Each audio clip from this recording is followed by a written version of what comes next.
Thank you so much, Katie, and it is a pleasure to be here with you all today, here in person. Now, I was really excited about the opportunity of having a bit of a hybrid model where we could see a few of you in the audience. Instead, I've got mostly the production crew here. But you know what? After doing 6 or 7 months of presentations in my home office, speaking to my webcam, I'll take the 5 or 6 people in the audience here with masks on and filming me and not actually paying attention to me, unfortunately. But I'm going to pretend like they're listening. But I know you all are out there, and I'm excited to give you all an update of what we're seeing today. So, I don't know about you, but there's been, it's not a spending pattern shift in my household necessarily, but there's been a consumption pattern shift in my household, and that is a little bit more television than I used to watch.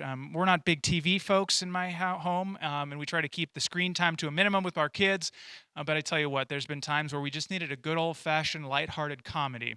And our favorite lighthearted comedy in our household is Seinfeld.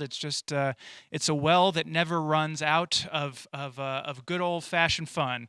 And one particular episode that's my favorite, I think, and it actually came up the other day when we were rewatching some of the old Seinfeld episodes.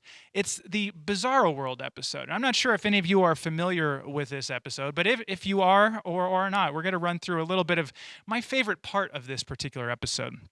So at one point we have Elaine Bennis, who's one of the main characters in the show. She walks out of a retail establishment, steps out, and immediately to her left she sees her gang of friends. We got Kramer and Jerry and George, and they're all hanging out. And they're yelling at her, "Hey Elaine, what's going on?"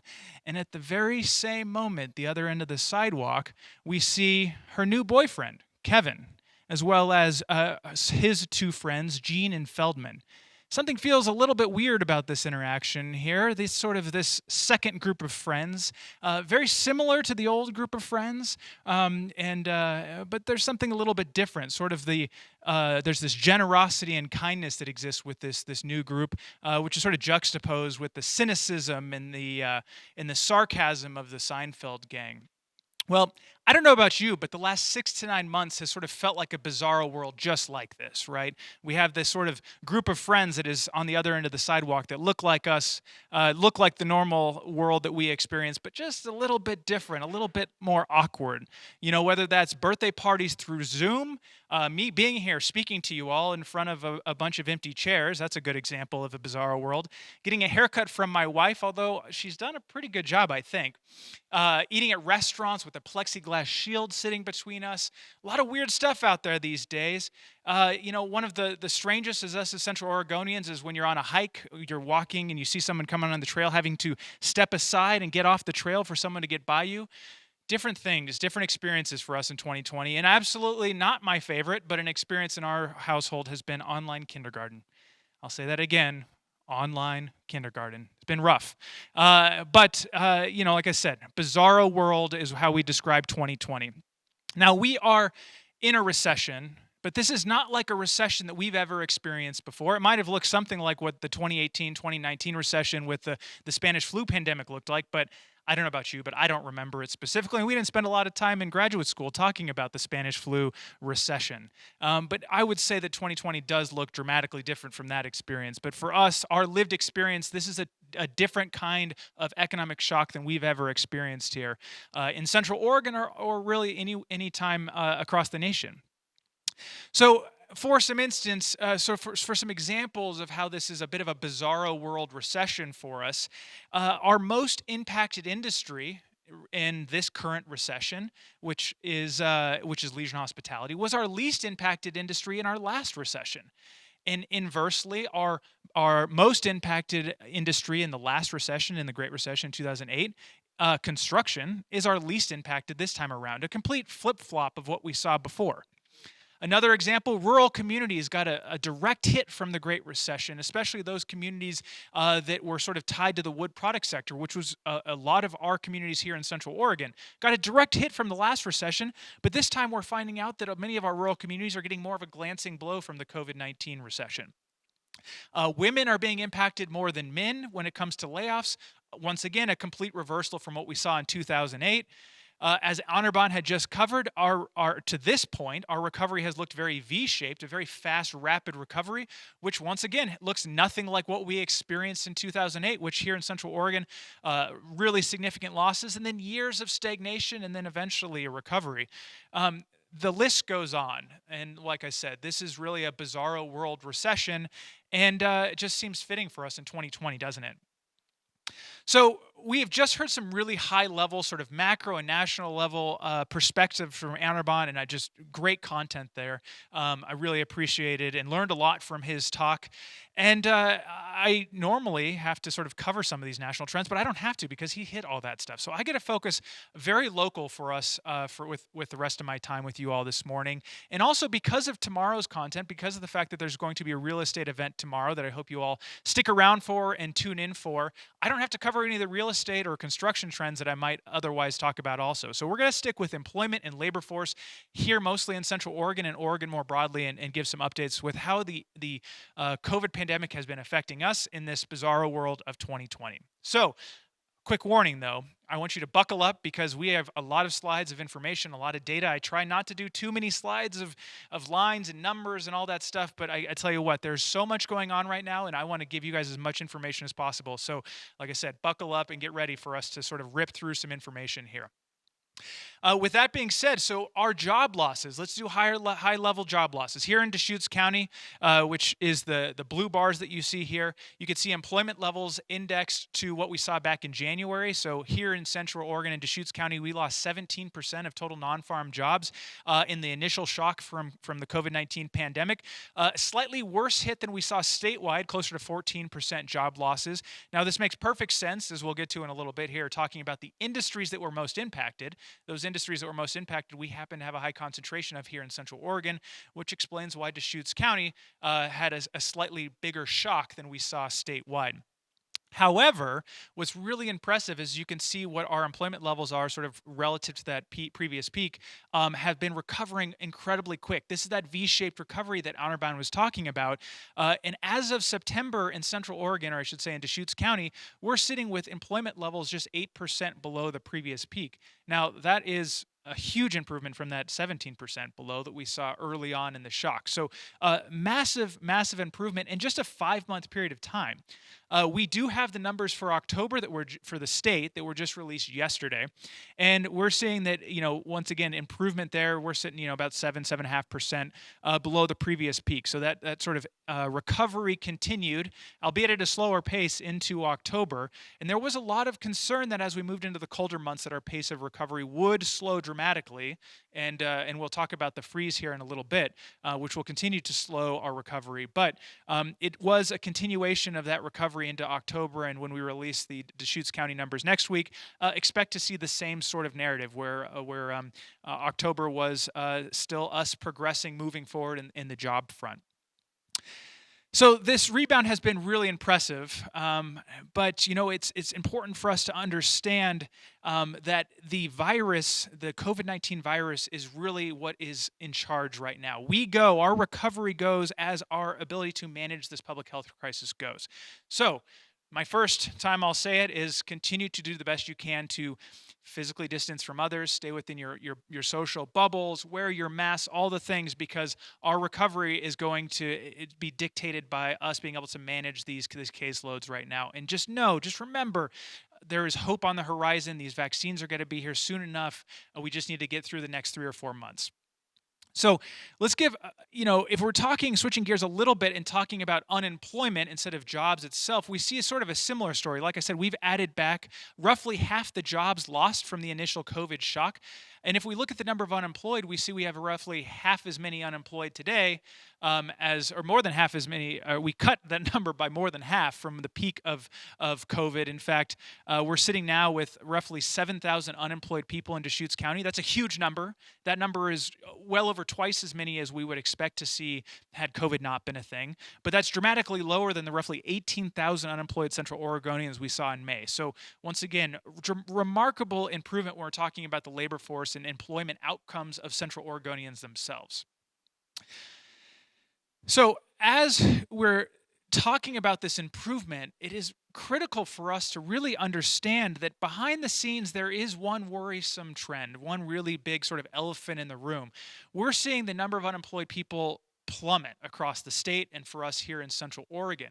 But for the most part, what we're seeing is that drop in the number of unemployed people is people who are on temporary layoff being called back to work. So these are folks who might have worked for a restaurant. The restaurant went to takeout service only, and then once they reopened to sort of full service, they were called back, and that temporary person gets back in and they're employed again. Behind the scenes, we are seeing, and this is the worrisome trend, behind the scenes, we're seeing permanent layoffs increasing. So in the graphic that you see here, that blue line, that huge drop we see here, if you inverse it, it looks like that V-shaped. Those number of people on temporary layoff just being falling off the books dramatically. Great news there. But this red line, or burnt orange, whatever color you want to call it, we're seeing is this ever increasing, in fact, accelerating number of people who are unemployed today and on permanent layoff. And this is particularly concerning because we're sitting in a moment right now. You can see these two streams are about to cross. And if you've learned anything from Ghostbusters, it's that you don't ever want to cross the streams. It's an economist joke. I'm sure you're all laughing behind the scenes. We don't want to see these streams cross. We want this recession to stay amongst mostly temporary layoffs, and we don't want to see this ever increasing number of permanent layoffs because that dictates also what the recovery is going to look like. The larger the share of the unemployed people who are on permanent layoffs means that the longer it's going to take for us to recover and get out of this thing, because there might be real, tangible, structural pain and damage to our economy. So we're going to keep an eye on this one. And as we look forward to sort of what this sort of 2-week freeze looks like, I anticipate that we're going to see the trend of the downward slope of the temporary layoffs. It's going to reverse course, I imagine, when the November numbers come out. We're going to see sort of a spike in temporary layoffs. And hopefully we don't see sort of this continuation as we move through the winter and more people who are on permanent layoff. But something to keep an eye on as we go forward. So if we're going to give sort of a broader overview or for some context here of what this COVID recession looks like, I'm going to call it sort of the Great Lockdown. I don't know if I've heard a lot of people call it that, but it rings off the tongue well, sort of like the Great Recession did, or the dot-com bubble, right? We need good names for these recessions. So we'll call it the Great Lockdown. So here in Oregon, statewide for us first, the Great Lockdown are the employment losses we see in the solid line here. In the dotted or the dashed line is what employment losses looked like in the recovery for the Great Recession. You can see dramatic differences right now between what we've had, the impacts we saw in the Great Recession versus what we had now so far in the Great Lockdown. Once again, things that have been pointed out already, V-shaped in a lot of ways, as opposed to sort of that sort of really long slog, slow recovery that we saw from the Great Recession.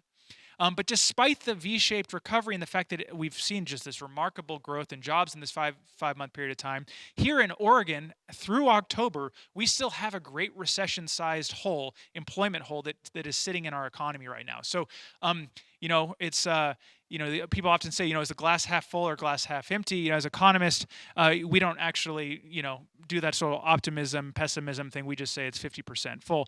But it is important for us to understand that we have made progress, but we have a lot of room to go from here to get completely out of the woods. Now, switching gears and looking at the same graphic, but for us here in Deschutes County, we see in a lot of ways, the trend mimics what we see in Oregon, but a little bit more extreme. So our dip was much more extreme in the Great Lockdown, but our initial recovery was faster, and so we're sitting with employment levels relatively similar as what we saw in Oregon statewide. The big difference here in this graphic, and if I do a quick back and forth, the big difference you see here is the severity of the Great Recession here in Central Oregon was so much more devastating than it was statewide, that we, relative to the Great Recession, look like we're doing a whole heck of a lot better. In fact, our employment levels today are looking somewhere like what they were in about 2017. So we've only really lost 3 years of growth or something like that, as opposed to still having a Great Recession-sized hole in our economy. So we've made some significant progress. And it doesn't feel like a very dire recession for many people out there. In fact, when I use the word, recession, I get a lot of, blank stares oftentimes through my Zoom account, of course. And people are thinking, this is not a recession to me. However, how dire this recession is really depends on who you are. And I will say that this recession is not an equal opportunity offender. And we're going to get into some of the groups and the populations that have been impacted the most in this particular economic shock. So, one area that has surprised us, and we're just now realizing it, is that our rural communities have not been impacted nearly as hard as we thought they initially were when it comes to job losses. There's sort of a lot going on this graphic right here, but I want you to see that the solid lines are the original employment estimates that I myself estimated for Crook and Jefferson counties through June. And you could see how sort of that severity of the shock looks a lot like the graphic that I showed for Deschutes County or Oregon as a whole. However, the dotted line there for both of those counties represents what the new revisions are after we got payroll records. So, actual, tangible, real hard numbers from these businesses on the employment losses that they had. And the thing that I want you to notice, if you take nothing else from this, is that the dotted line is a lot higher than the solid lines, meaning that the revisions were bumped up employment dramatically. The shock was not as bad as we thought in rural communities, and the recovery has been quicker. This is great news. This is something we did not expect to see. You might ask the question of, well, Damon, how in fact did you make such bad estimates early on? I need a little bit of grace in this one because I'll say the shock was so significant and so different that we didn't have a lot of tools in our back pocket ready to sort of make adjustments or make estimates with this volume of employment losses. So one thing we did, which we typically don't do, is we use unemployment insurance claims as a proxy for job losses in these different communities. So what we saw is that I estimated these numbers really low for places like Crook and Jefferson County. And in fact, it's this understanding that Central Oregon is one labor shed. And so if you lose a job in Crook County, or if you're a Crook County resident and you lose your job, that doesn't mean that you lost a job in Crook County. We have significant amount of commuting that occurs between our county boundaries. And so what happened is that a lot of Crook County or Jefferson County residents lost jobs. They filed an unemployment insurance claim, but the job that they lost was in Deschutes County, not in Crook or Jefferson County. So ultimately what it meant is we revised up these rural communities. Things look a lot better there than we initially thought, but we also, as a result, had to revise downward the Deschutes County numbers. Things were a little worse than we initially estimated. So it is good news for the most part if you live in a rural community and you're getting more of a glancing blow than a direct hit. But once again, that doesn't mean people aren't unemployed in these counties. They are. It's just that they didn't lose a job at the level as they lost in sort of the Deschutes counties or the other urban centers across the state. One other note that I want to make on this as well is the PPP program. Many have probably heard of the Paycheck Protection Program. We were getting businesses in our monthly survey that we use to estimate employment, telling us in that survey, we shed all of our jobs. We laid everyone off in May or in April, and so we sort of use that in our normal estimating procedures to count those as job losses. Although interestingly, all of a sudden we would get those payroll records 2 months later, 3 months later from these same businesses, and they reported no employment losses, which was a bit of a head scratcher to us. How in the world are you telling us that you let all your employees go in 1 month, and then when we get your payroll records, you're showing that you didn't let anyone go?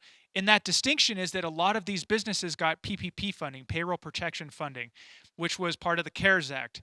And if there's, the big takeaway is that we overestimated employment losses because we were counting those people who were told to be sitting at home, but were still getting paid through PPP as job losses. In the end, we switched those. We counted them as fully employed the whole time, really showing sort of the depth and the impact that this federal funding had in sustaining our economy and helping us get through this really terrible shock. And maybe something that we need to have in the back of our mind, knowing that we're encountering another shock right now, that support from the federal government was critical in getting a lot of businesses through this and keeping households whole. When you're told you can't work and you have to sit at home, it's not really fair to a lot of workers to have them get 30% of their income or something like that because of a public health crisis. So hopefully we'll see more funding come down for both businesses and workers as we move into the winter. So another area where we saw different impacts, once again, like I said, the idea is that this bizarro world where things are not being impacted equally and things look a little different than last recessions. And if we're looking at impacts, these impacts across industry are very different depending on who you are or where you are in the economy. No surprises that our sort of leisure businesses, our restaurants, recreation, healthcare to some extent, retail, trade, certain elements of manufacturing have been really, really hard hit in this recession. And other industries have got more of a glancing blow. You can see here in Deschutes County through June, year over year, management of companies and enterprises is up. Our professional and technical sector has been hardly impacted at all. Construction is the same as it was this time last year. So what is the big difference here that we're seeing between these sort of haves and have-nots, those that have been impacted and those that have not been impacted? A lot of it comes down to ultimately whether or not your business has the ability to switch your workforce to work from home, whether or not you can physically distance, or also if you were explicitly called out during the lockdown as having to shut down or move to takeout, as a lot of restaurants were. So this is one huge area that we know that there's sort of this recession's not that equal opportunity offender. Now, what's interesting now that we have payroll records through June, we also have wages or actual payroll for these industries. So I'll overlay them here, which is the green bars. And so this is the change in total payroll paid amongst these industries here in Deschutes County, comparing the second quarter of last year to the second quarter of this year. And what's really interesting is, for the most part, the trends between employment and payroll line up really clean, with a few notable exceptions. You'll see that at the very top line there, management of companies and enterprises had a relatively large drop in payroll, despite the fact that employment was up a little bit year over year. That's a head scratcher. This big discrepancy here is likely telling us that, guess what? There are industries out there that didn't have employment losses, but that doesn't mean that there weren't impacts to the workers within those businesses. This means that a lot of workers in these professional businesses have taken pay cuts and/or have experienced furloughs, and we see a similar discrepancy in the healthcare industry, where payroll losses were more significant than employment losses, once again, alluding to the fact that a lot of healthcare businesses have done furloughs or pay cuts to get through the pandemic, and not actually just doing full on or relying fully on layoffs to get through this. Now, what's interesting, you go to the very bottom of the list here and you look at sort of our leisure sector businesses, you see sort of an opposite trend that occurs here, where employment losses were greater than payroll losses. Now, why might that be the case? Well, this is an interesting one, sort of getting to the not an equal opportunity offender recession. We see here that our leisure businesses are letting go or laying off the lower wage workers at a higher rate than their higher wage, so maybe management workers within those same industries. And so it's really the burden of the recession has been falling on many of these low wage workers. And we can see this more explicitly when we look at the share of workers in different occupational groups that are on an unemployment insurance claim. Now, the light bars we see here are the share of workers in these occupational groups back in May who are on an unemployment insurance claim, and the dark lines represent what we see as of September. So you could see dramatic reductions in the number of folks who are on an unemployment insurance claim across the board. But the moral of the story we see here is those occupational groups that tend to be lower paying are also correlated with those at a higher rate of on an unemployment insurance claim. These folks, these lower wage workers, have been getting the brunt of the layoffs across our economy, which has been really devastating. And one thing that's been brought up as well is the fact that women have been being impacted by this recession to a higher degree than men have. Once again, a reversal from what we saw in 2008. Now, why might this be the case? There's been a lot of attention paid to the fact that women specifically sort of bear the brunt of the closure of in-person school, as well as daycares. Many daycares closing across the state right now, and that is true. But also, what's true is that many of the occupational groups that have seen the highest rate of folks on unemployment insurance claims through this pandemic are occupational groups that have a very high concentration of women in them. Healthcare support occupations, many of the restaurant type occupations have a much higher concentration of women workers than men workers. So it's not just this sort of loss in childcare and through school closures and daycare closures, but it is also this loss that we're seeing on the other end, where women that are high concentration of occupations with women in them are also seeing high shares of layoffs right now. So, what's going on with visitation, and why is it that the leisure sector has been getting hard? Well, ultimately, I'm going to spend a lot of time on this. You probably know this as well as I do. People aren't traveling nearly as much as they were before, and this is really impacting our leisure, our retail sector, our recreation sector here in Central Oregon. You can see here, this is actually year to date through September, the visitation numbers in hotels, and you can see sort of the different geographies there. For us here in Central Oregon, visitation is down around 26% year to date. It's actually worse than that if you cut out the first 3 months of the year, which didn't have any impacts from COVID. So really huge reduction in people staying in hotels. Not only are people not staying in hotels, but people aren't flying here either. In RDM, the Redmond Airport, is a major economic driver for us in Central Oregon, bringing both business and leisure visitors to Central Oregon. You can see the numbers are way down for deplanements. Now, we were really down back during the lockdown, 95% below the previous year for RDM deplanements. We've recovered quite a bit, but we're still sort of hovering around passenger traffic at RDM being down 41% year to date. So 41%, excuse me, year over year. So huge reductions in passenger traffic there. Now, this doesn't mean that people aren't visiting Central Oregon. In fact, if you look at some of the data out there, you'll actually see that that visitation was quite a bit better than initially estimated for folks here in Central Oregon. The issue is not the lack of visitors, it's that visitors aren't spending money in the way that they were before. So what's happening is we see a large number of campers who are doing more dispersed recreation. We also saw a large number of people getting vacation rental houses as opposed to staying in a hotel. And then those individuals were going to a grocery store and making their food indoors. They weren't spending money at a restaurant or going to some more organized recreation. So that sort of the spending patterns of the visitors dramatically were altered, which impacted our businesses here in Central Oregon dramatically. So there's going to be a lot of attention over the next few weeks about the fact that we are now in this sort of new COVID freeze that was implemented by the governor starting today, which is why there's nobody in the audience right now. And I'll be honest, there was always an expectation that this recovery was going to be a 2 steps forward, 1 step back process. There was going to be backsliding it, and it was a surprise, I think, to most that we've made it this far without having a backslide yet. We made it to November, which is a testament to the fact that here in Oregon, we did a pretty good job managing this virus to this point, but things are looking a little bit more dire with hospital capacity increasing. And it's sort of an opportunity for all of us to sort of buckle down and do the best we can to slow the spread of the virus until we can sort of, get that vaccine distributed here locally and across the state. So, what is the impact going to be for us, though? What does this actual freeze mean for our businesses in Central Oregon and workers who work within these businesses? We recently, as of yesterday, we just finished some estimates for the number of jobs that we think across the state are immediately susceptible to layoff because of the COVID freeze that's going into effect today. We estimate that somewhere roughly around 48 to 52,000 jobs across the state are immediately susceptible to layoff. And that has a huge impact on us here locally because we have a high concentration of the types of businesses that are explicitly called out in the freeze.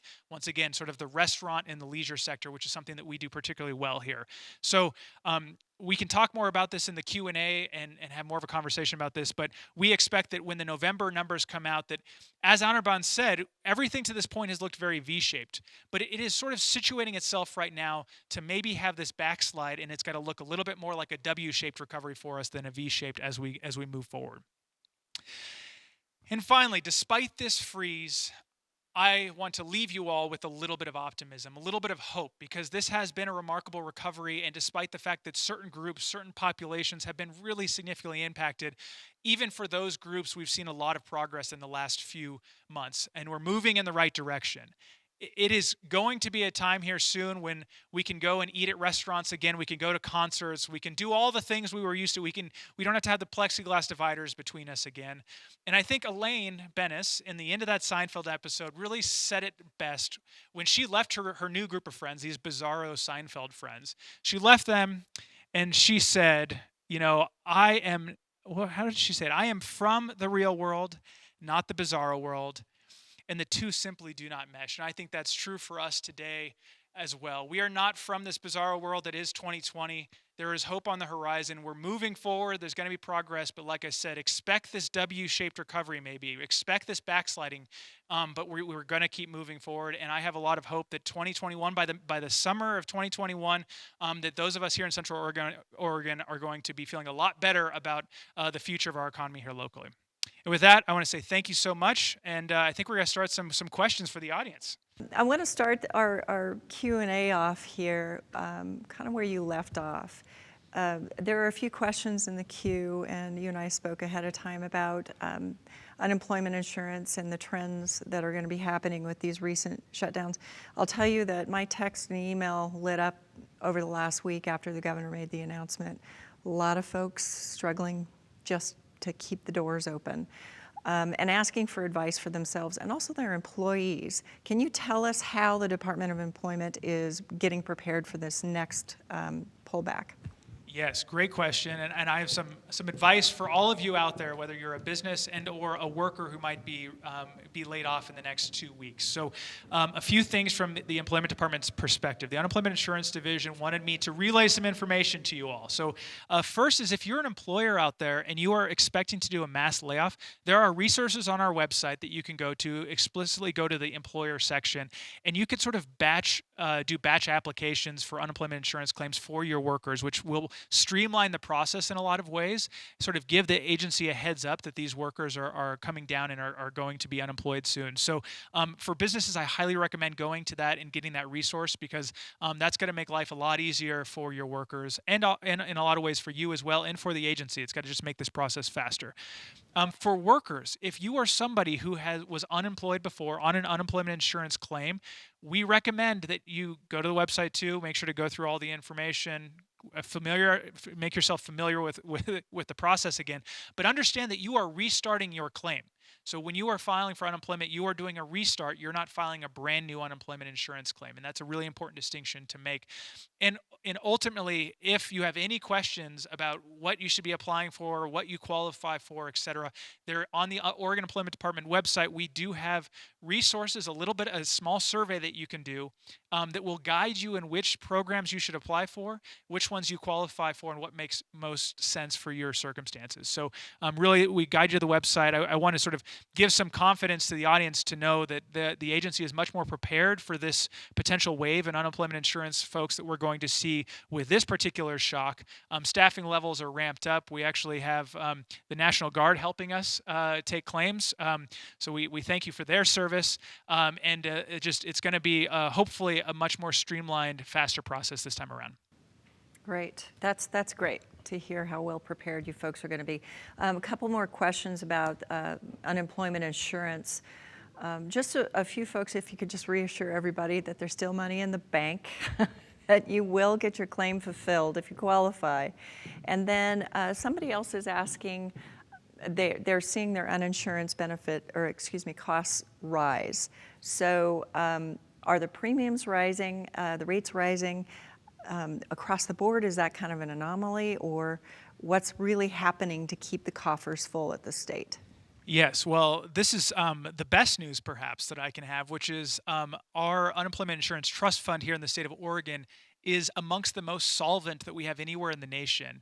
I actually just saw an update emailed this morning. So this is a really fitting question where I believe we have over $4 billion remaining in Oregon's unemployment insurance trust fund. Before the COVID shock, we had something like 5.1 million or 5.8 million, something like that. We haven't even touched half the money that's in there for unemployment insurance. So this is great news. We have sort of no concern in the short term that our unemployment insurance system is going to go insolvent. There are a lot of states across the nation right now that are already borrowing money in order to pay unemployment insurance claims. Oregon is not one of those states, and one of the reasons is sort of we have a little bit more of a progressive structure to make sure that that fund is filled up for potential shocks and recessions like we're experiencing now. So that being the case, the question about are my rates going up? And the answer is it looks like yes, we're going to move to another schedule of rate to help fill back up that fund as we move into the next biennium. So there will be a shifting in rates going forward. What exactly that shift is, how much the difference is, I can't answer that explicitly, but it is designed that during good economic times when it's full, when the unemployment insurance trust fund is full, the rates drop significantly, and when we're getting out of recession, we sort of raise the rates to fill the pot back up. Great. Thanks for that, Damon. So we all know that some of the ecosystem of employment in Bend and Redmond, Central Oregon in general, is changing because of the Zoom boom. We asked Annabon this question, but we also want you to address the Zoom boom. What trends do you see? And not only right from the past to now with COVID, but looking forward, how is this going to impact the labor market? Yeah, the Zoom boom, or as my counterpart Josh Lehner likes to call it, the Zoomtown USA effect, which I got to say, I'm always jealous of other economists who coin great terms before me. To be honest, this is a trend that we've seen in Central Oregon for a long time. We have been, you might have heard people talk about how we're the work from home capital of the U.S. And conversations long before COVID happened. So we already had really high rates of people who were work from home, telecommuters, remote workers, whatever you want to call them here in Central Oregon. Now, the number of folks who were filling that role, a much smaller share of our workforce than it is today. We think somewhere around 1 in 4 people in Central Oregon are currently working from home, much higher than maybe the 7 or 8% that it was before COVID. So I always said that this sort of work from home telecommuting history that we have here in Central Oregon has been really important for us for a variety of reasons. First of all, these people who work from home or telecommute tend to be people that have on average higher earnings, and so these are people who are bringing money, wages, maybe from San Francisco or from LA or from Seattle or from Portland, who on average pay higher wages because the cost of living is higher in those places. And so that's bringing basically outside dollars into our community that are then being circulated in our community. It's sort of like a traded sector effect, if you will, of us sort of stealing wages from San Francisco and benefiting in Bend or Redmond. So that's one big benefit. The other one is from a labor force perspective, which is that over the last 10 years, the big story in our most recent expansion has been this dramatic diversification and professionalization of the workforce in Central Oregon. We have turned much more into sort of an economy that looks a lot more like a major metropolitan area as far as our industry composition.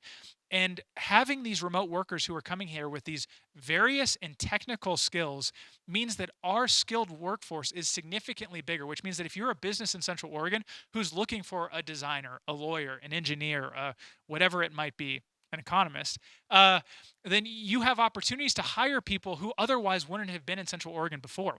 You're not having to recruit from people who live in San Francisco to bring them here. There likely already is a handful of people who have the skill set you're looking for who are working remotely, and you might be able to persuade them to work for your company. So, the long term of this switch to Zoom, I think, is only a continuation of the trend we've already seen. And it's something that I really put a lot of stock in as being a positive for our community, not something we need to be worried about. Yeah, great. So I want to shift over to some of the stimulus activity that's happened from the federal and filtered down to the local level. So when we're looking at PPP investments and also some of the CARES Act stimulus, the chamber just distributed a little over $1 million. We're just finishing up that right now. Do you see that reflecting in the employment rates and in the economy as a whole? Everybody pretty much generally agrees that this was sorely needed.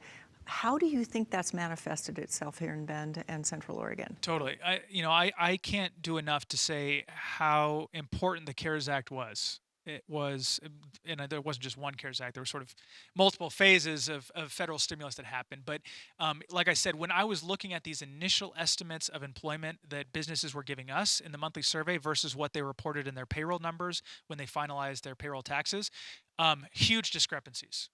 And the only explanation for that, we don't ever see huge discrepancies. What they report to us in the monthly survey is the same as what they report to us in the payroll, except for this last quarter. And the answer in that discrepancy is the fact that people were getting funneled PPP funds through the payroll programs or payroll in their businesses. And so they were then being counted as employed in the payroll side. And so when you see the depth and the number of businesses that had this discrepancy, you can see just the hundreds, if not thousands, of Central Oregonians who, despite the fact that they might not have been working for a period of time, were still getting paid, were still employed, were still attached to their employer, which is really critical. One of the biggest concerns of sort of severing someone off in unemployment is the fact that you become like a disconnected worker. It's really hard to bring them back. PPP kept employees attached to their employers, kept them getting paid, also kept them off the unemployment insurance wait, like the unemployment insurance system was bombarded, and so it also helps sort of alleviate some of the pressure on the unemployment insurance system. So that has been phenomenal. I also want to shout out a lot of the organizations in the community who have done phenomenal work trying to pull together whatever amounts of money that they can in order to support businesses and workers. The Bend Chamber has done amazing work facilitating some of this. Central Oregon Intergovernmental Council has done a great job. The City of Bend has done a phenomenal job. It has sort of been a team effort across the board in the community, and it's really inspiring to see the effort that's gone on behind the scenes to help support some of the folks in our community right now. Yeah, indeed. So I want to talk a little bit about a couple of specific sectors. We hear a lot about the restaurants, the lodging, and a tourist-driven economy and how it's been affected. But I'm also curious about some of the other sectors that may be the inverse. I want to talk about technology. I want to talk about the manufacturing sector, and also to some extent construction. Tell me how you've seen those trends change, or what's happening exactly in Central Oregon to those other industries specifically that makes it look different than a tourism-driven industry. Yeah, I mean, manufacturing, let's focus on first, because I think that's the one that's been the most interesting. For us in Central Oregon, our history of recessions are that manufacturing is usually devastated. We are really good at producing wood products that go into the building industry. Well, what we know about this particular recession, this bizarro world recession, is the fact that housing has been unaffected. In fact, it's been the inverse. You'll hear a lot about housing tomorrow, but just the supply of houses are way down. Interest rates are super low. People are interested in continuing to move here and buy houses in Central Oregon. But that's not a story just for Central Oregon. That's a story across the nation right now, and that is actually a benefit or a boon to a lot of our local manufacturers who produce the goods that are going into these houses that are being built. In fact, I believe Honorbound had a slide for it, but if not, there's been a dramatic uptick in actual permitting. So we expect this sort of construction boom to really accelerate as we move into next summer, which is good for both the housing supply issue, but also good for our local manufacturers. But once again, it's sort of this haves and have-nots, because on the other end of the spectrum are sort of what we call the non-durable goods manufacturing, which would be mostly concentrated with our breweries, for instance. It's been a tough time for the breweries for the most part. People are drinking beer, but you know what? We mostly get our beer maybe from a bottle at the local retailer or something like that. You always sort of forget that every time you're at a local restaurant and you order a 10 barrel or a Deschutes beer, that they come off the tap, right? And this distribution of kegs has really to restaurants has really hurt the industry, particularly those breweries that focused almost exclusively or more on distribution of kegs to restaurants. And once again, sort of a haves and have-nots there. Those who had sort of a canning or bottling operation have done well. Those who do not have fared a lot worse. And so or those who rely on their pub, for instance, have done a lot worse. So, manufacturing is one where it's both, there's like a highlight and there's also a low light to what we're seeing there. But overall, it's been an industry that's done a lot better off than we would have expected in a recession like this. And construction is one, like I said, I don't have to do too much on this, but we have just been ecstatic to see the trends in construction. The industry pulled together and really figured out these COVID restrictions, the healthcare measures that they needed to keep the workers on the job sites, the physical distancing, the PPE. So many P's out there these days. And they figured it out and have been able to continue operating and producing at not just a level that was before the pandemic, but we're actually increasing the level of production right now. So really shout out to all those construction firms out there that continue to do a good job. We need that housing supply, so keep building those houses. Yeah, for sure.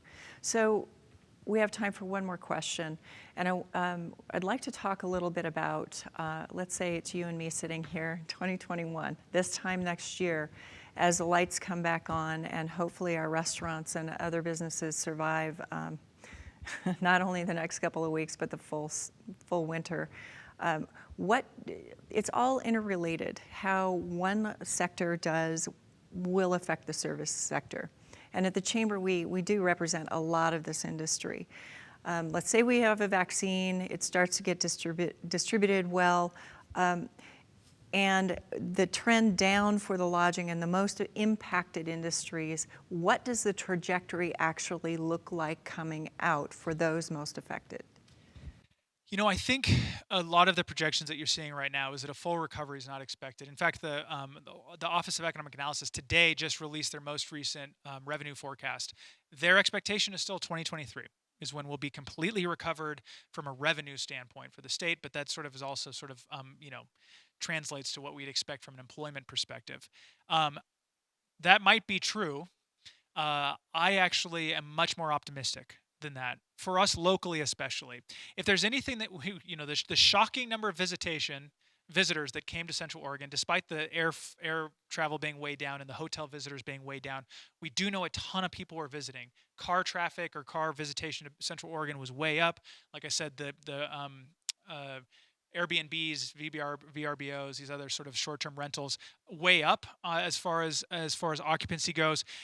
People wanted to come to Central Oregon still. We were still an attractive place, and a place to visit, and a place where we're very fortunate that most of the things that people come to do in Central Oregon are recreate outside, which most people feel pretty secure doing and safe doing. So I actually imagine that sometime by late summer 2021, our restaurants are going to look back to nearly full operating. We're going to lose some restaurants. We already have lost some restaurants. So there's going to be sort of some permanent losses we're going to have to dig out from. But those who survive, those who stick through it, I think they're going to look a lot more like they did in 2019 than they did in 2020. And I think that we know from a spending perspective that people aren't spending as much today. And the savings rate for Oregonians is going way up, despite the fact that many are still being impacted negatively from losses of employment or cuts in their pay. And so this money's just burning a hole in their pocket. They're ready to travel. They're ready to spend money again. They want to come to Central Oregon. And once again, I'm very optimistic that as we move forward into 2021, that by midsummer, that things will look a lot more like normal here, assuming the vaccine is distributed well and it's as effective as they say it is. A lot of qualifiers there. You're going to fix that, right? You're going to make sure all that comes I'm down. going to be first in line for the vaccine. Yeah. I'll say that. So. Yeah. I'm also curious too, as we surf through what we've got to deal with this winter. Venture capital and other capital that is out in the community by those who are doing okay in reinvesting in an economy that is recovering. So wondering if we'll see trends for new restaurants, new service industry blossom, since it seems like visitors have continued to come here, even if we've gone through some rough times, and not everybody's going to make it, which breaks everyone's heart. But coming out of it, that there'll be enough cash in this region, in the state, to reinvest in things that will be profitable once we're on the other side. Are you seeing that as well? Yeah, I mean, if there's one benefit of the haves and have-nots of this recession, it's that the wealthier Oregonians and Americans have actually fared pretty well in this recession. So they have money burning a hole in their pocket as well. And so being able to sort of reinvest that back into the community, back into the economy, there are opportunities for them to invest that money. And I think the economy will receive that money well and do good work with it to bring things back. And, hotels are probably going to be the last thing that recovers. I think, once again, one benefit for us is that most of the visitation that we rely on in Central Oregon is not business travel. We rely mostly on tourism travel. And so it's going to be these big cities. You might not hear that, travel and tourism and leisure hospitality recovers nationwide until 2023. That might be the case because these huge cities that rely on conferences and a lot of business travel, that likely is not going to go back to normal anytime soon. We don't. That's not, we do have conferences and let's support the River House as much as we can. They need some help there. But knowing that in the background that that's not our bread and butter. We have leisure visitors and they want to come back. So yeah, that makes a lot of sense. Well, Damon, it's always great having you here. Thank you so much. We get so many compliments on having you and your insights and having such a great local perspective, and just want to thank you again for being here. And my pleasure. It's always fun being here, and hopefully I'll be back next year, and we'll have human beings in these seats next time. That'd be great. Thanks, Thanks, Damon. Katie.